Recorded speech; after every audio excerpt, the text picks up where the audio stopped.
To say that August 1914 is about the Battle of Tannenberg is true, but it is hardly sufficient.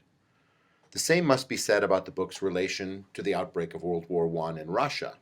It is about that, but it is about more than that. August 1914 is about the spirit of modernity and the Russian soul or character as revealed in these events. The failure of the Russians was not a personal failure, nor was it accidental. That Russian defeat laid bare the problem at the heart of the Russian regime. We see this in many ways. First, take a look at the first section of the book, where Solzhenitsyn provides a look at life in the Caucasus Mountain steppes. We see two families in this, one centered around the character Zanya, and another around the marriage of Roman and Irina. Each family displays a rugged decency and piety in the older generation, but that older generation is oblivious to the ways in which that decency and piety are perpetuated in the modern world. Hence, the parents beget children or educate children who ignore the devout life. We see the progressive spirit, the spirit of right-thinking Russians, holds the Tsar in contempt. There are two sources of this vaguely anti-Russian spirit in these opening chapters. One is Tolstoy, whose influence on Zanya is depicted in the first two chapters. These first two chapters appear in reverse order, so to speak. Chapter 2 is a flashback to a time when a younger Zanya went to visit the great Tolstoy and asked him questions about how to live his life. To Zanya's question, "What is the aim of man's life on earth?" Tolstoy answered this: "To serve good, and thereby to build the kingdom of heaven on earth." This could be done, Tolstoy continued, only through love. This Delphic answer, even in the face of Zanya's objections, leads Zanya to a not quite Russian position. He becomes a pacifist, a rejecter of organized religion and religious faith generally, it seems, a vegetarian, and a lover of the countryside. These are the ideals that we see Zanya embracing in the first chapter, where he learns that he is estranged from his family on the inside, and where he leads a kind of double life, adhering to some of the outward forms of pleasant peasant life, but rejecting their content entirely. Zanya is, as he tells his female friend Varya, however, that he is going to Moscow to enlist, because, in the final analysis, he feels, quote, sorry for Russia, end quote. The water is being drained out of the Russian lake. Varya tries to convince Zanya that this is a bad idea, and as a last resort, she asks, what about Tolstoy? Where are your principles? Where is your consistency? For all of Zanya's devotion to these Tolstoyan principles, there is something consistent with those principles and a simple identification of oneself with one's country, apparently. Zanya wants to lose himself and to identify himself, perhaps, with his country. And this is a simple movement of the heart, this simple patriotism, and it reflects a desire to rise up and to defend his motherland when she is attacked. Tolstoyan principles may well be destructive of piety, but they are not simply inhuman. One can imbibe those principles without handing in one's patriotism. After listening to Varya and subjecting himself to the first lash of anti-war arguments from an intellectual, Zanya had found nothing convincing in them. They offered no bridge across the dark, yawning abyss that was facing Russia, Solzhenitsyn writes. Zanya did not, like the peasants, see the war as an act of providence, but he nevertheless came to the aid of Russia. What does this say about Zanya? Perhaps we should note that he is not fully immersed in the university life. He still considered himself an ignorant bumpkin, compared to his fellow students, and he was attending a state school, so to speak, instead of a great Ivy League school, again, so to speak. A consistent Tolstoy devotee would act more scornfully of military service on this reading. Another reading, however, one we should keep in mind, is that the critique of modern life in Tolstoy's writing is still consistent with action and with the simple sentiments of patria. It may not make one effective as a fighter, but it is consistent with the desire to stand up for one's fatherland.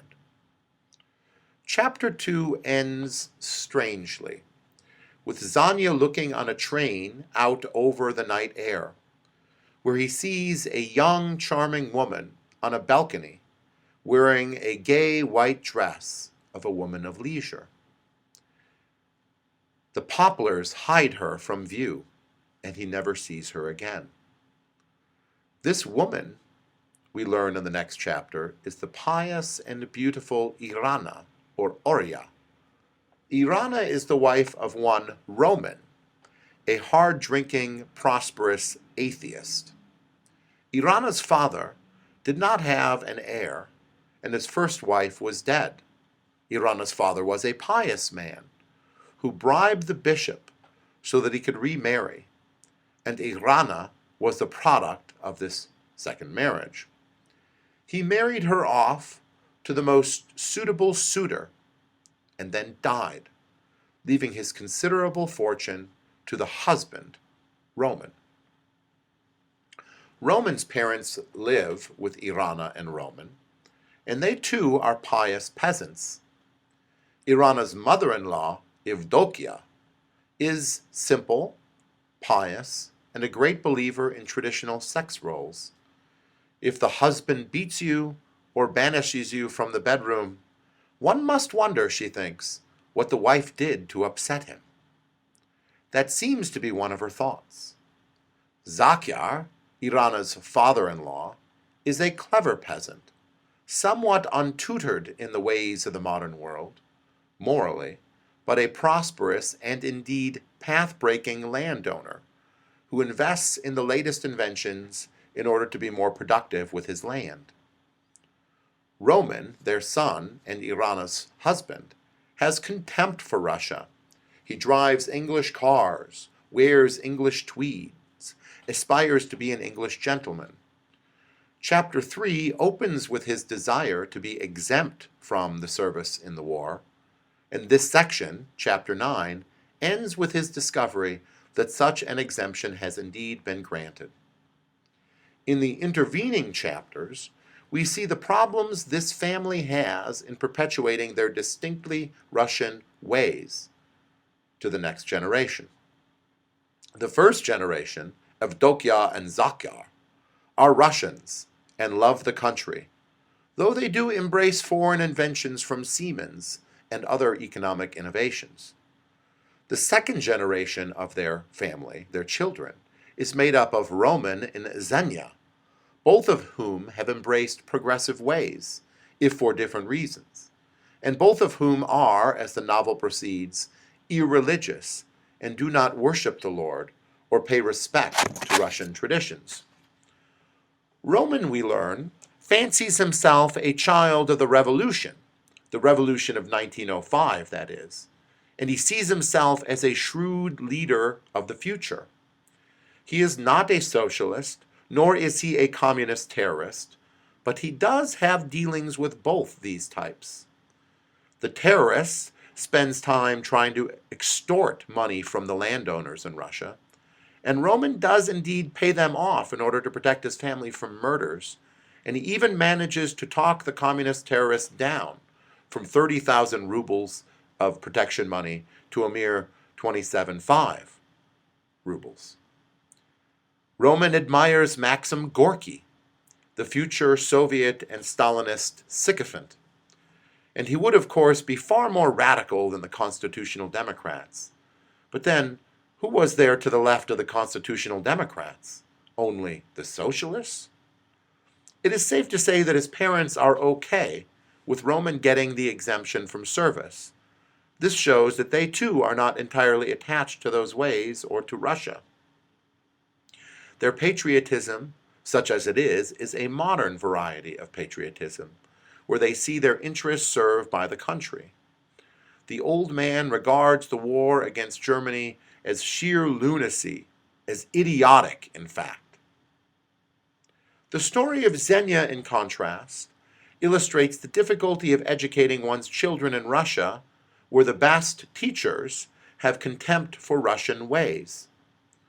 Originally, Zanya was raised by Irina, Roman's wife, who taught her to pray, to appreciate the Holy Virgin, and so on. They observed fasts together, and they loved the Russian traditions. Page 38. As Zakhar seeks to complete Zenya's education, he finds a boarding school for his daughter, a highly regarded one owned and operated by a Jewish teacher, Agladia Kartonov.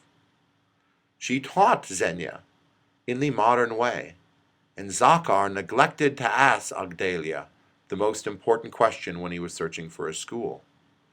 He wakes up eventually to the realization that he, quote, had forgotten to ask the headmistress a small question. With all these girls in her charge, did she believe in God? End quote. With every term, with every month of those 4 high school years, the world of Zenya's former life, which had once seemed to her so full and satisfying, faded in her eyes to a dull, obscure backwater. Irina cannot believe what has become of Zenya, who now wants to spend time becoming a dancer in the newfangled way. We have 2 different attitudes here. The modern enlightened attitude of Roman will not go to war, though the Tolstoyan attitude of pacifism will, or at least might. Neither are religious, neither are traditionally Russian.